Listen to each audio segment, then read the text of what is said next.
Assalamu alaikum masu sauraro. Ina muku sallama irin ta addinin Musulunci wadda addini ya tanada. Kuma sannunku da jimirin sake kasancewa da mu a cikin wannan tasha tamu mai albarka. Inda har kullum wannan tasha ta saba kawo muku fitattun labarai. Yau ma ta kawo muku wani batu da Buhari yake cewa baya kewar abubuwa da yake faruwa a gama da mulkin ƙasa Najeriya.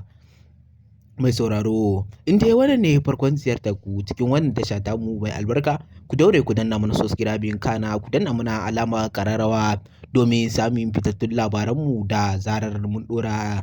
Inda shugaba Buhari ya fito ya bayyana haka ne sabida mulki da ake ce za a bawa gawuna, inda yake cewa a gaskiyar shari'a gaskiyar kuma hukuncin da aka gudanar bai kamata a ce an bawa gawuna wannan mulkin ba. Dama Abba ne ya ci mulkin nan kuma shi ya kamata a bawa, amma dai yana tunanin anya kuwa ba da sa hannun Bola Ahmad Tinubu shugaban ƙasar Najeriya ake wannan abun ba. To gaskiya shi dai ya shiga tunani, in ba don haka ba ya za a ce kotu tana ta yanke hukunci a ce shugaban ƙasa bai fito ya yi magana akan wani abu ba, inda ko dan suna da bambancin yana ganin cewa Abba Kabir yana a NNPP shi kuma Gawuna yana a APC ne shi yasa hakan.